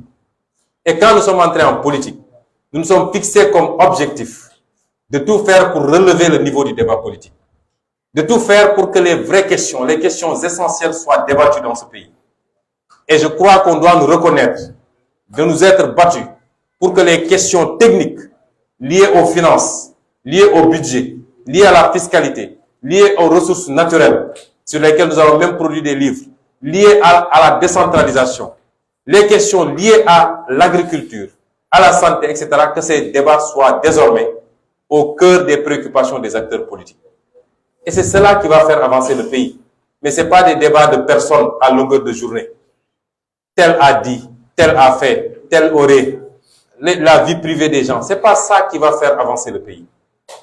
Et c'est dans ce sillage que nous avons considéré, nous, qu'il ne doit pas y avoir de questions taboues quand il s'agit des deniers publics, quand il s'agit de l'argent du contribuable. Parce que si aujourd'hui on fait 7 000 milliards de budget, c'est la contribution de chacun et chacune des Sénégalais. Cet argent n'est pas sorti de la poche de Macky Sall. Il faut même se poser les questions s'il paye des impôts au Sénégal. Il en paye aux États-Unis où il a une maison. Mais est-ce qu'il en paye au Sénégal? Je veux dire aux Sénégalais que chacun et chacune d'entre vous paye des impôts tous les jours. Qu'ils le sachent ou pas. Quand vous achetez une carte de recharge Orange ou je ne sais quoi, vous payez de la TVA, 18%. Quand vous achetez du riz ou de l'huile ou je ne sais quoi, vous payez des impôts. Quand vous payez votre facture d'électricité ou d'eau, vous payez des impôts. Mais quand on vous paye votre salaire, on vous fait une retenue à la source, c'est les impôts. Et c'est l'ensemble de ces impôts qu'on amène à l'Assemblée pour dire que nous faisons une projection de tant de milliards. Et c'est ces impôts-là qui servent à la dépense publique. Est-ce normal que nous n'ayons pas le droit de nous intéresser à cette dépense publique, à l'utilisation de cet argent public? Les pays les mieux cités, les mieux classés en termes d'indice de développement humain, c'est des pays où un ministre, un premier ministre n'ose pas aller au restaurant et payer avec sa carte professionnelle. Ce serait un scandale et il serait débarqué immédiatement. Ici, on voit des gens se taper des milliards sur l'argent du Sénégal. Et ça n'émeut personne. C'est devenu presque quelque chose de normal. La corruption, les détournements de deniers publics, les surfacturations. Et nous avons dit qu'il est temps que ça finisse. Et à chaque fois qu'on fait une sortie, ceux qui sont les premiers à crier, c'est parce que c'est eux qui sont concernés par ces mauvaises pratiques. Les Sénégalais souffrent comme jamais ils n'ont souffert. Et pendant ce temps, il y a une poignée de personnes qui est en train de se sucrer sur le dos des Sénégalais. Je crois qu'on peut continuer à accepter cela. Et c'est pourquoi je tiens à faire une clarification. Parce qu'à chaque fois qu'on se prononce sur des questions qui ont trait à la défense, vous voyez des gens qu'on instrumentalise, des généraux à la retraite. Ça ne nous émeut pas. Nous, personne ne peut nous intimider. Les gens sont libres après leur carrière de faire de la politique. Mais je veux que nous laissions l'armée nationale en dehors de la politique. Nous connaissons bien la ligne de démarcation. Nous avons le droit de nous prononcer sur les dépenses. Ce qui est voté à l'Assemblée nationale, comment c'est utilisé? Nous avons le droit de nous intéresser à ça. Nous avons le droit de nous intéresser globalement à la politique sécuritaire. Parce que dans tous les pays du monde, ça se passe comme ça. Vous voyez que aller à l'Assemblée nationale allemande ou française ou italienne, c'est débattu. Quand ces pays-là doivent déployer des troupes ailleurs ou ramener ces troupes, c'est débattu. Aller aux États-Unis. Et même les opinions publiques ont le droit de s'exprimer, de dire je suis contre la guerre au Vietnam, je suis contre la guerre en Irak, etc. Ce dont on n'a pas droit, il faut qu'on soit très clair. Nous ne devons pas nous prononcer sur tout ce qui est opération militaire. Nous sommes des civils, nous n'en connaissons absolument rien. Et nous ne nous prononcerons jamais sur ces questions-là. Mais quand on nous dit 196 milliards, que le président Macky Sall est allé s'endetter à hauteur de 196 milliards pour soi-disant acheter des armes, et que c'est une famille israélienne, les Peretz, qui ont garanti cette ligne de crédit, nous avons le droit de nous interroger et de regarder. Et quand ils font ces opérations-là, ce n'est pas l'armée, ce n'est pas les militaires. C'est des civils qui profitent du secret défense pour faire des choses anormales. Et nous devons regarder ça de très près. Et c'est pourquoi nous encourageons d'abord nos députés à clarifier le premier dossier des 45 milliards d'armement attribués à un trafiquant d'armes, d'après la presse, qui serait même recherché chez lui. La commission d'enquête parlementaire va faire son travail et les Sénégalais y verront très clair. Parce que nous avions demandé aux Sénégalais de nous donner le maximum de députés, la majorité. Nous avons aujourd'hui quasiment cette majorité et le travail se fera à l'Assemblée. J'ai tous les jours les échos de ce qui se passe en commission. Mais bientôt les plénières, tous les Sénégalais verront. Je crois qu'il y aura deux attractions bientôt. C'est les plénières à l'Assemblée nationale et la Coupe du Monde de l'autre côté. Tous les Sénégalais devront suivre. Parce que moi, j'ai été député pendant 5 ans, mais j'étais minorisé à l'Assemblée. Et on ne pouvait pas faire grand-chose à part nos 5 minutes de temps de parole pour parler aux Sénégalais. Et hier, pour la première fois, lors du passage du ministre des Forces armées, les députés de l'opposition ont refusé le vote sans débat. Il y a eu débat, et c'est un bon début. Et ça se passera désormais comme ça. Le deuxième élément, c'est de clarifier cette histoire de 300 millions d'euros, de 196 milliards, gérés aujourd'hui par cette famille Peretz. Je dois dire même, et je ne l'avais pas dit dans la version Wolof, que Abdoulaye Daouda Diallo, ministre des Finances, est allé jusqu'à signer une exonération totale pour cette famille Pérez-là, pour qu'il qu'on ne leur facture pas de la TVA ici, au Sénégal. C'est extrêmement grave. On donne beaucoup d'argent à ces gens, mais on leur dit, vous ne payez même pas les impôts au Sénégal. Abdoulaye Daouda Diallo, qui fait un document qui dit à titre exceptionnel, vous êtes exonéré de TVA. Donc, vos fournisseurs sénégalais ne vous facturent pas la TVA. Vous savez, le mécanisme de la TVA, c'est que c'est le consommateur définitif qui supporte la TVA. Donc, aujourd'hui, eux, ils ne supportent plus la TVA. Ou alors, si par extravers, ce n'est même pas, ils ne supportent pas la TVA et leurs fournisseurs gardent droit à déduction ou à restitution de la TVA. Voilà là où on en est dans ce pays. Mais si j'ai parlé de cette famille et de ses relations extrêmement douteuses avec Macky Sall et son régime, c'est pour rappeler qu'au Sénégalais, qu'on emprunte des dizaines de milliards, non pas pour construire des hôpitaux, des routes, des écoles, non pas pour bâtir une agriculture solide, un secteur primaire, agriculture, pêche, élevage, etc., non pas pour impulser une politique industrielle au Sénégal, pour aider les jeunes à trouver des emplois, mais on emprunte autant d'argent pour acheter des armements pour pouvoir brimer son propre peuple.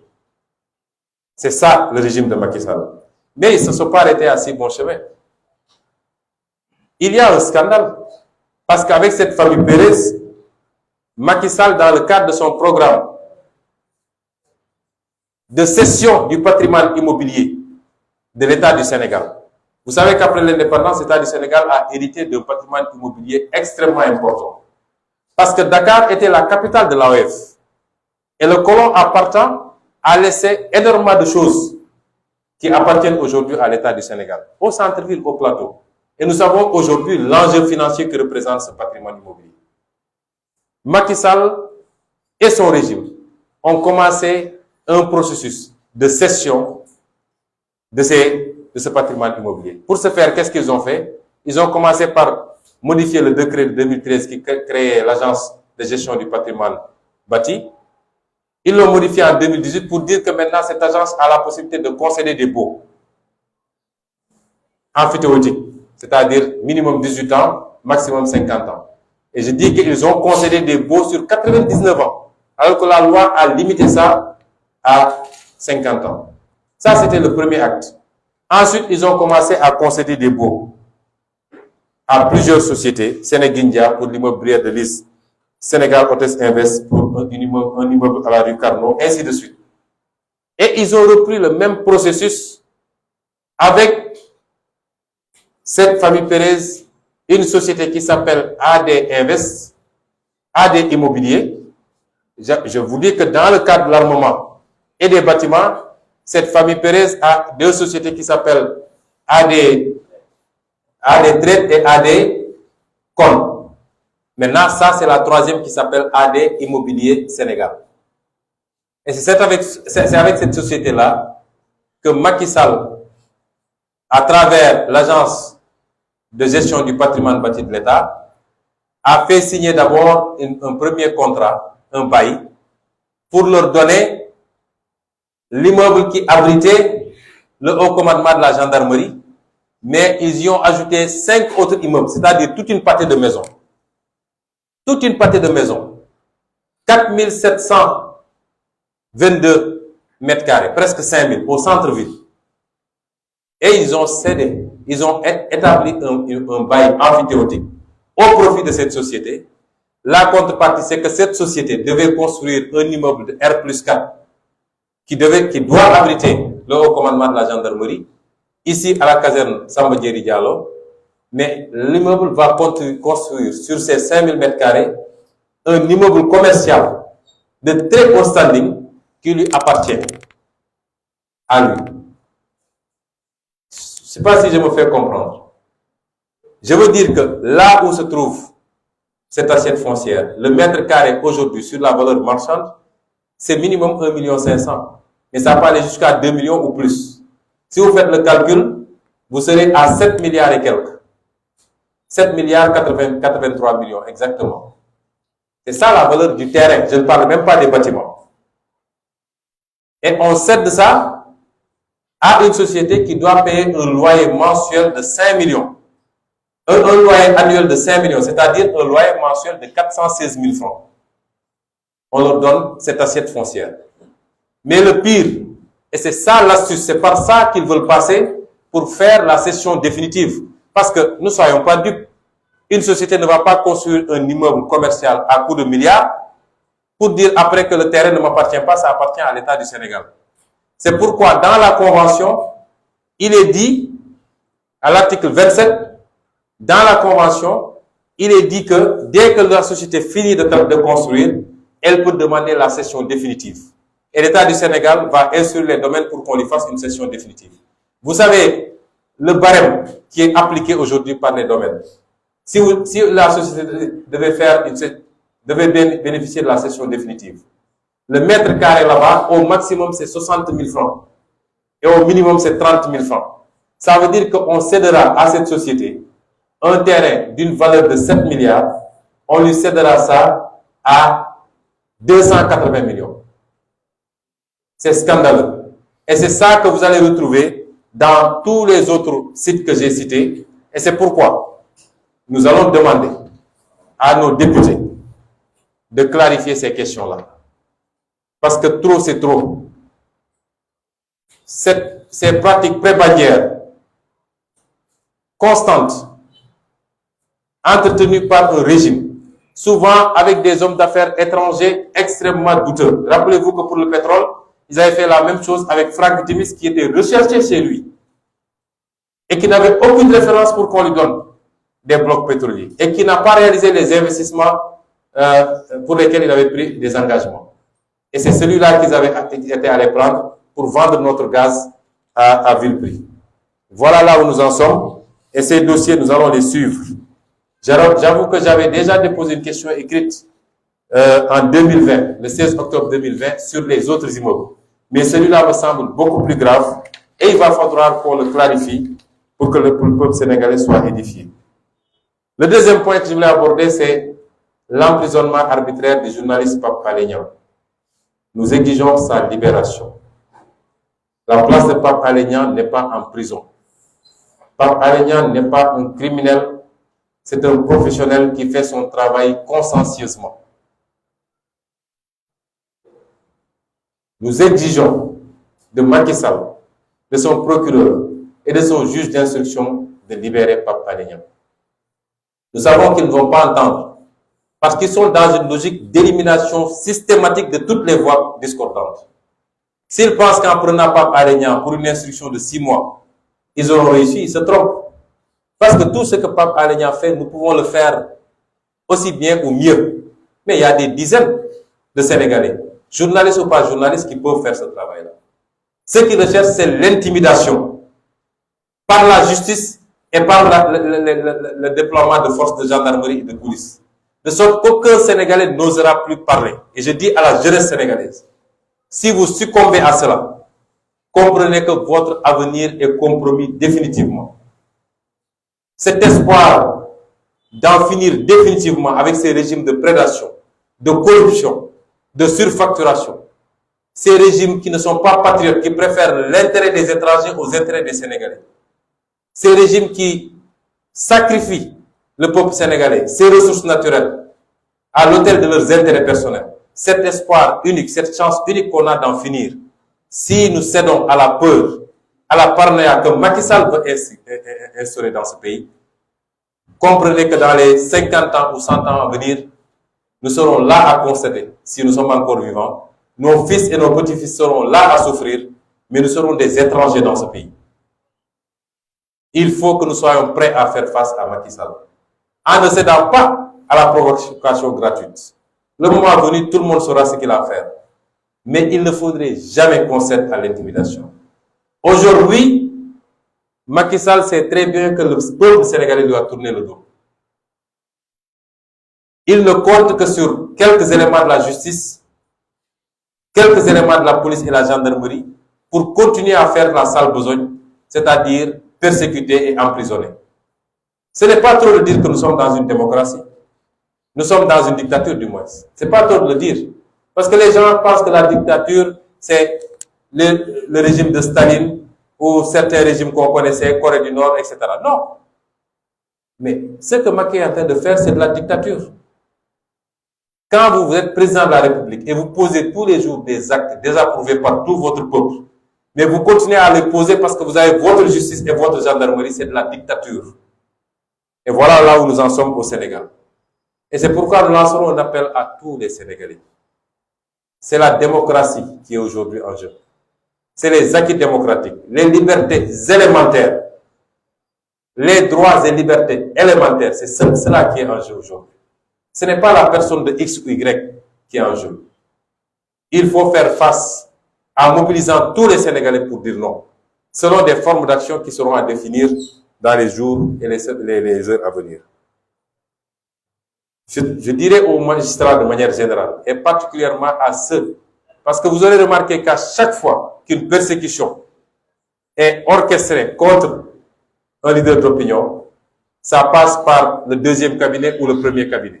L'ex-8e cabinet devenu deuxième cabinet. Il faut que les magistrats sachent que ceux à qui ils ont affaire, c'est des êtres humains. Pape Alé Niang a laissé une épouse chez lui. Il a laissé des enfants. Il n'a pas assassiné, il n'a pas volé. Il faisait son travail. Il n'y a rien de plus sacré en l'être humain que sa liberté d'aller et de venir, de penser, de s'associer. C'est inscrit dans notre constitution. Comment des juges peuvent, comme ça, de manière aussi légère, se lever du jour au lendemain pour dire je balance qui je veux en prison? Pour après-demain dire je n'avais pas le choix. Je subissais des pressions. Ils ont prêté serment. Ils ont prêté serment. Je rappelle le serment du juge. Le serment du juge. Ils ont prêté serment. Quand ils prêtent serment, quand les juges prêtent serment, ils disent je jure de bien et loyalement remplir mes fonctions de magistrat, de les exercer en toute impartialité dans le respect de la Constitution et des lois de la République, de garder scrupuleusement le secret des délibérations et des votes, de ne prendre aucune position publique, de ne donner aucune consultation à titre privé sur les questions relevant de la compétence des juridictions et d'observer en tout la réserve, l'honneur et la dignité que ces fonctions imposent. Où sont l'honneur et la dignité? Où est l'impartialité quand des juges se comportent comme ça, pour après venir se confondre en excuses pour dire j'avais pas le choix? Ils sont là pour servir Macky Sall ou pour servir la loi? Il faut que cela cesse. Le troisième point, ou le quatrième que je voulais aborder, c'est d'informer l'opinion nationale et internationale qu'hier nous avons déposé des plaintes contre l'un des comploteurs, Serigne Bassirou Gueye. Je l'avais annoncé, je l'ai fait. 2 plaintes, l'une auprès de l'inspection générale Ligage et l'autre auprès du premier président de la Cour suprême. Plainte pour faute professionnelle, donc disciplinaire très grave, mais plainte au pénal également, parce que ce que Bassirou Gueye a fait est très grave. Serigne Bassirou Gueye a manipulé et perverti un PV d'enquête pour essayer d'incriminer un député opposant et trouver un motif de l'envoyer en prison. N'eût été le peuple sénégalais en mars 2021, les manipulations de Serigne Bassirou Gueye m'auraient conduit aujourd'hui à Rebeuss et je ne serais pas là en train de vous parler. C'est extrêmement grave. Et ce que nous attendons à partir de maintenant, rappelez-vous que quand une personne que je ne vais pas nommer a déposé une plainte contre le juge Téliko, le ministère de la Justice s'est empressé d'autoriser à ce que la plainte soit instruite. Puisque vous savez qu'un magistrat, il faut une autorisation du ministère de la Justice pour qu'il soit poursuivi au pénal. Nous attendons la même diligence et la même impartialité pour que l'immunité, s'il s'agit d'immunité de Serigne Bassirou Gueye, soit levée et qu'il puisse répondre des actes graves qu'il a posés. Pour Ligage, je crois qu'ils n'ont pas besoin de cette autorisation parce que c'est sur le plan disciplinaire. L'autre élément que je veux dire, certains magistrats pensaient même que cette procédure était prématurée parce que si les gens jouent du corporatisme pour s'empresser de classer le dossier, ça peut affaiblir notre défense. J'ai dit non. Nous déposerons cette plainte parce que ce que nous avons, c'est du béton. Nous avons toutes les preuves matérielles des manipulations de Serigne Bassirou Gueye. Si la justice fait correctement son travail, il devra aller en prison. Si la justice ne le fait pas également, ces informations seront rendues à la connaissance du grand public. Parce que la justice populaire aussi existe et les Sénégalais verront ce qu'il en est. Et je terminerai cette partie par dire que dans les prochaines heures, il y a 2 autres séries de plaintes qui seront déposées par mes avocats parce qu'aujourd'hui, la sphère des comploteurs doit commencer à trembler. Ils n'ont absolument rien, aucun dossier, et leur complot a été mis à nu avec des preuves. Nous poserons tous les actes pour qu'ils soient poursuivis et sévèrement châtiés, parce qu'à cause de leur complot, 14 jeunes Sénégalais ont perdu la vie. À cause de leur complot, beaucoup de gens ont été blessés. Et à cause de leur complot, beaucoup de dégâts en biens matériels ont été subis par des Sénégalais. Le dernier point, enfin, c'est l'arrestation arbitraire de ma sécurité rapprochée. Je dis que cette arbitraire, nous avons toutes les informations pour dire que cette arrestation n'émane pas du procureur de la République, qui avait reçu une plainte et avait demandé qu'elle soit instruite la semaine qui suit, que les concernés soient convoqués, qu'ils viennent subir l'enquête le plus naturellement du monde, mais c'est la gendarmerie nationale, et vous savez quand on parle de gendarmerie nationale de qui on parle, qui a précipité cette arrestation hors de Mbour, donc hors de sa juridiction, parce que simplement nous avions déjoué leur plan, puisque le jeudi passé, ils voulaient impérativement qu'il y ait affrontement. Et c'est pourquoi ils avaient fait venir tout ce qu'ils dont ils disposaient de troupes et de matériel à Dakar, parce que Macky Sall est... Vous savez que quand on est rancunier, on est rancunier. Et il est dans une logique d'essayer de prendre coûte que coûte une revanche sur son revers de mars 2021. Et il pensait que les jeunes allaient se mobiliser massivement pour qu'il ait l'occasion de réprimer. Nous avions déjoué ce plan-là parce que nous sommes sûrs de notre dossier. Et nous avions exigé à être entendus. Il n'y avait aucune raison, aucun prétexte pour que les gens sortent. Quand ils se sont rendus compte du ridicule qui les frappait, ils ont voulu coûte que coûte poursuivre la provocation. C'est pourquoi ils ont kidnappé notre sécurité rapprochée pour la conduire manu militari en Mbour. Nous dénonçons ces pratiques. C'est des pratiques dignes des régimes de tortionnaires, des régimes staliniens, des régimes dictatoriaux. Nous le dénonçons, mais nous disons en même temps que, comme tous les dossiers qu'ils fomentent, il n'y a rien contre ces agents. Heureusement que le procureur n'a pas cédé, puisqu'il ne nous l'a pas dit. Je n'ai pas de contact avec lui, mais je sais qu'il a dû subir beaucoup de pression pour amener le dossier en instruction.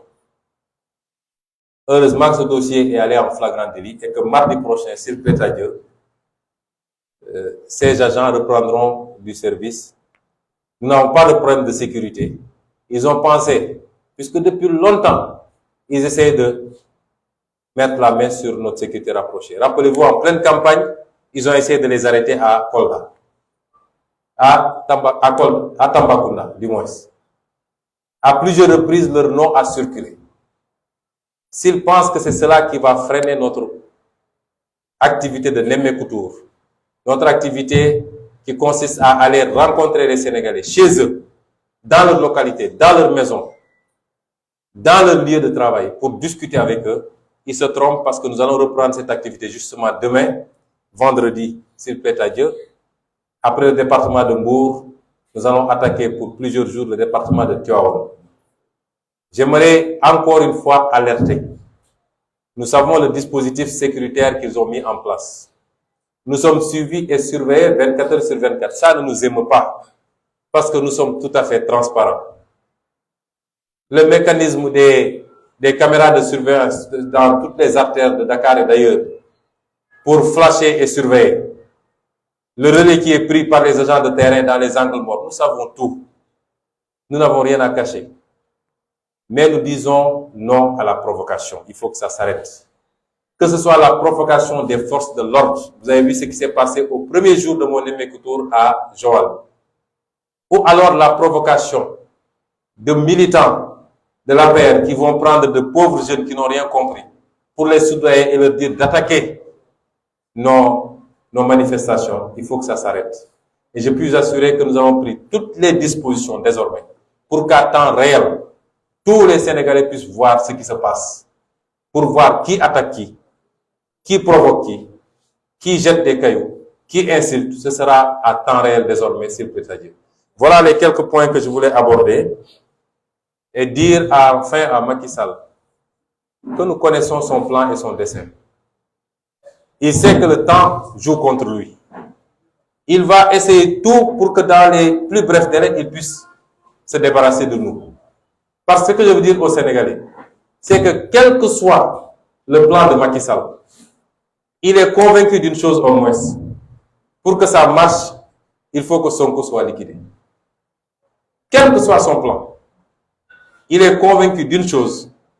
Pour que ce plan marche, il faut que Sonko soit liquidé. Parce que Macky Sall sait que même si par extraordinaire il était candidat, il sera laminé et battu au premier tour. Et c'est pourquoi son principal objectif, c'est comment faire pour se débarrasser de Ousmane Sonko. Mais ce sera peine perdue, s'il plaît à Dieu. Je vous remercie et je m'excuse auprès de tous nos amis journalistes et de ceux qui suivaient d'avoir été très long. Mais c'est lié aux thématiques que nous voulions aborder. Et dire désormais que régulièrement, il faut s'attendre à ce genre d'exercice. Parce qu'il faut qu'on communique avec le peuple sénégalais. Je vous remercie. Il y a des questions. Nous allons prendre 3 questions. Ok.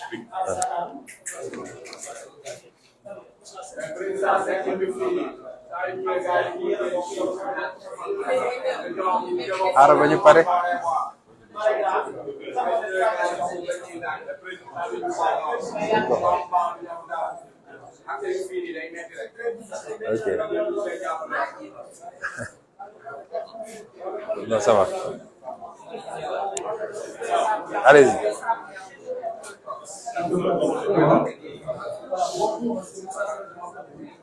Moussa Sène de Ouattara. Ma question est la suivante. Vous avez souvent l'habitude de décrire l'attitude de la justice dans vos discours. Aujourd'hui, vous annoncez une plainte contre Serigne Bassirou Gueye à la Cour suprême à l'égard. Est-ce que ce que vous venez de faire, ce n'est pas de la théorie? Est-ce que vous espérez qu'on parle de dans vos points? Ok. Alors, monsieur Ousmane Sonko, sama yaay bi jëm ci wàllu cumul de fonction bi nga xamante ni say yoon amoon na benn coow boo xamante ni duggoon na ci ba ci sax ñu si doon ci nga xamante ni mooy Birame Souleye ci wàllu cumul de fonction yi lan moo ci position parce que ak naka la ñu réglé loolu.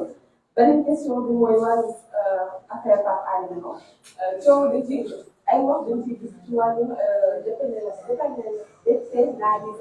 de la presse lan mooy sa position yow Ousmane Sonko ci wàllu dépénalisation de la presse. Ñetteelu question bi le jour de votre audition Bassirou Diomaye Faye dafa wax ni que il a eu vent d'un projet d'empoisonnement contre vous dans lequel deux puissances étrangères se réveillaient ndax mën nga ñu andil ay leeral ci wàllu loolu. Bonjour, Madame Marina, journaliste active de 121.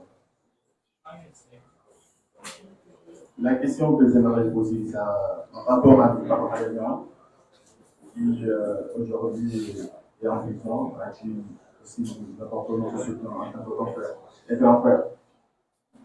Mais aussi le lien que vous avez avec Pape Alé, vous l'avez un peu soulevé.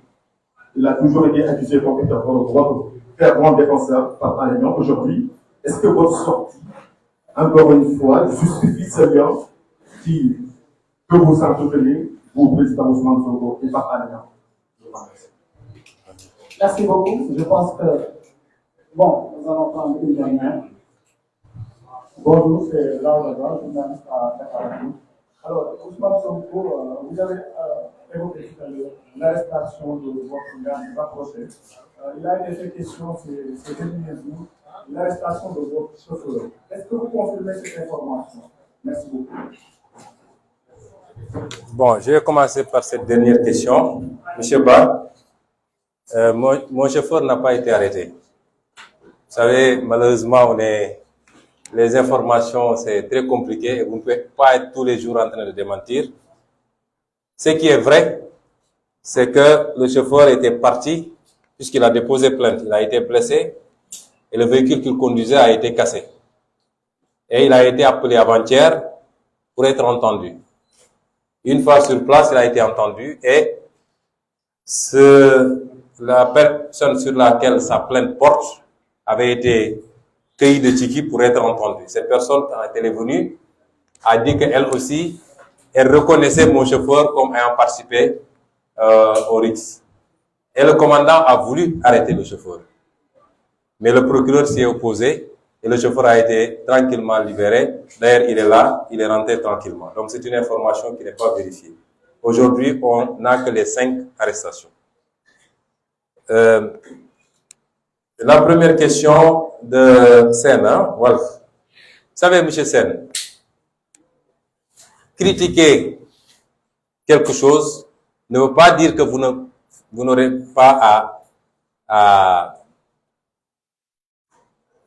faire ce que vous devez faire avec cette chose-là. La justice, c'est la justice du Sénégal. Quand il y a des acteurs de la justice qui ne font pas le travail correctement, nous le décrions. Mais ça ne veut pas dire que nous tous, chacun d'entre vous peut critiquer le président de la République. Est-ce pour autant qu'on va dire qu'on n'a rien fait avec la présidence de la République? Chacun d'entre vous peut aller dans un service, il n'est pas content du traitement, du service public tel qu'il est dispensé, ou alors qu'il soit victime de harcèlement ou de corruption, il sort, il se plaint, c'est tous des corrompus, etc. etc. Est-ce à dire que si vous allez par exemple dans un service où vous devez prendre un document, vous n'êtes pas content, vous sortez, vous vous plaignez. Demain, si vous avez besoin d'un document, vous n'allez pas repartir dans ce service. Donc, critiquer la justice ne nous empêchera pas de continuer à faire ce qu'on a à faire. D'autant que j'ai toujours dit que la majorité des magistrats sont des magistrats dignes et debout. Malheureusement, il y en a quelques-uns et on place dans des postes que tout le monde connaît, qui sont ce qu'ils sont. Donc, je ne pense pas qu'il y ait une contradiction entre critiquer des actes posés ponctuellement par des acteurs et l'institution elle-même. Et tant qu'elle sera là, nous continuons à déposer. Si nous pensons devoir déposer, si ce n'est pas traité correctement aussi, nous dirons que ce n'est pas traité correctement.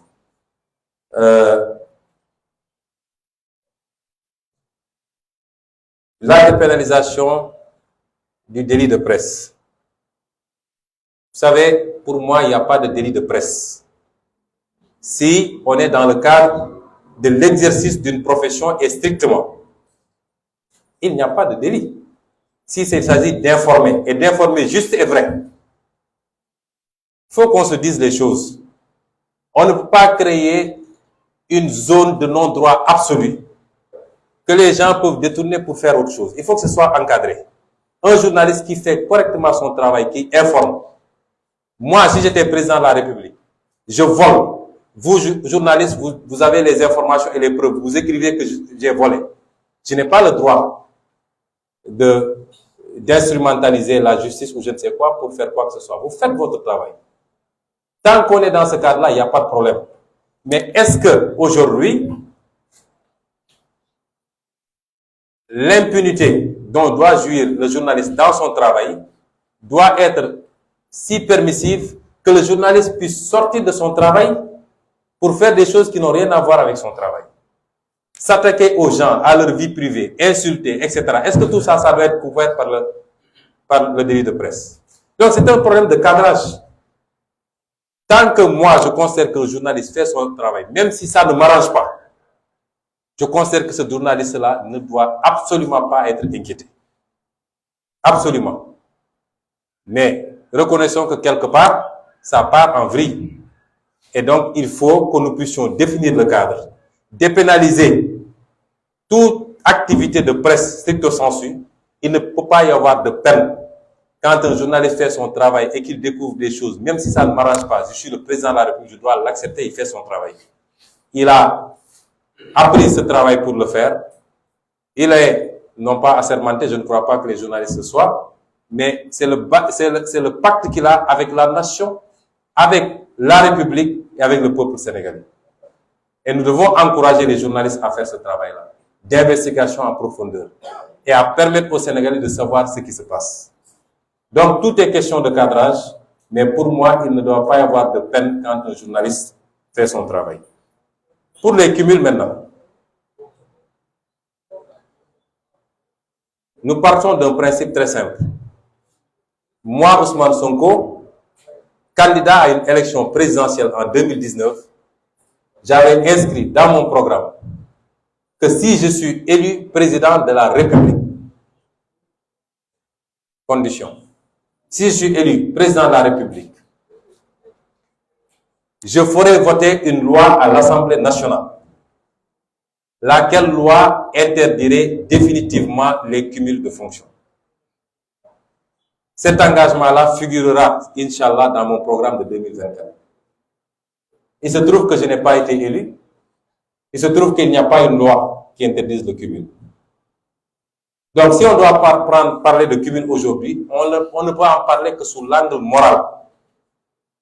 Moral. Votre président avait dit que s'il est élu, il ferait ceci. C'est vrai, il n'a pas été élu. C'est vrai, il n'y a pas la loi. Mais est-ce que vous ne pensez pas que moralement, vous devez prendre les devants? Le débat ne peut se poser qu'en ces termes. Je dois vous dire, les personnes concernées, je crois qu'il y en a 2, pas plus. Lors des investitures, j'ai personnellement appelé ces personnes pour leur dire que vous serez investis. Parce que nous voulons impérativement gagner. Thiès est extrêmement important pour nous.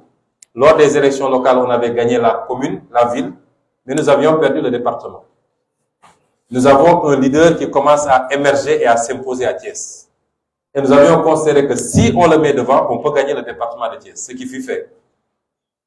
C'est la même chose pour Pikine, que l'opposition avait perdu au niveau départemental, même si on avait gagné beaucoup de communes. Nous, Yewwi Askan Wi, on n'avait pas de liste au niveau départemental. Je leur ai dit, on va vous mettre parce qu'il faut qu'on gagne. Mais si on gagne, je ne peux pas vous l'imposer. Mais si j'avais un choix, je vous demanderais d'opter pour l'un ou l'autre. Est-ce que vous me suivez très bien? Parce que personne ne peut contraindre quelqu'un à démissionner d'un mandat. Ni le président de la République, ni un président de parti politique, ni un parti politique. Le mandat a été conféré par le peuple. Et le titulaire du mandat est le seul à pouvoir dire « je démissionne ». Moi, je ne peux pas forcer qui que ce soit à démissionner de mandat. J'ai dit ce que je pensais, et c'est strictement sous l'angle moral. Ça n'a pas de base juridique. Strictement sous l'angle moral. Si moi, je suis élu président de la République en 2024, et même mieux, on n'attendra pas ça. Parmi les projets de loi que nous sommes en train, sur lesquels nous réfléchissons, pour que notre groupe parlementaire les dépose sur la table de l'Assemblée, figure justement un projet de loi sur l'interdiction de cumul. Et en ce moment, ce sera impératif pour tout le monde. Donc, le débat sur le cumul de mandat est un débat strictement moral. Moi, je peux avoir mon opinion. Si notre liste n'avait pas été supprimée, et si j'étais passé à l'Assemblée nationale, j'aurais choisi entre mairie de Ziguinchor et Assemblée nationale. Et ça me concerne moi. Parce que je crois fondamentalement à cela. Je suis maire d'une ville, je sais la charge de travail que cela requiert. J'ai été député, je sais la charge de travail que ça requiert. Et il y a suffisamment de Sénégalais assez compétents pour faire le travail. Donc, le problème du cumul se pose en ces termes et il relèvera de chacune des personnes concernées de prendre sa décision. Soit de démissionner d'une fonction ou de dire je ne démissionne pas. Mais personne ne peut les contraindre à faire ou à ne pas faire. Je crois que j'ai été très clair sur cette question. Le lien que j'aurai avec Pape Alé Niang. J'ai un lien avec Pape Alé Niang, un lien humain. Je crois que Pape Alé Niang, je l'ai connu il n'y a pas très longtemps. C'est peut-être les 4 dernières années, maximum 5. ou 6. En tout cas, je ne le connaissais pas jusqu'en 2014, jusqu'à la création de notre parti politique. Chacun d'entre nous a des liens avec X ou Y. Mais je peux vous assurer d'une chose. Pape Alé Niang est un homme tellement fier, à la limite même de la susceptibilité, que personne ne peut lui dire ce qu'il doit faire. Je n'ai jamais dit à Pape Alé, dans le cadre de son travail, fais ceci ou ne fais pas cela. Jamais. Je ne l'ai jamais fait. Et je sais qu'il n'aurait même pas accepté. Donc, qu'on puisse avoir des liens humains, je me rendrai aujourd'hui même auprès de son épouse pour me solidariser avec ce qui se passe. Mais sur le plan professionnel, je n'ai jamais eu à dicter à Pape Alé Niang une conduite ou un article ou je ne sais quoi. Il sait ce qu'il fait. Il a fait des options dans la vie. Il a choisi d'être journaliste d'investigation et de fouiller là où ça fait mal. Et ça, c'est du journalisme. Il en a le droit. Comme quelqu'un d'autre a le droit de dire, moi, je vais être journaliste littéraire, journaliste sportif, revoyeur de presse, etc. C'est des options. Et c'est permis en journalisme. C'est pas un crime que je sache. Donc, vouloir faire ce lien pour en tirer des conséquences, ça n'existe pas. Je crois avoir répondu à toutes les questions qui ont été posées par les 4 journalistes. Je vous remercie.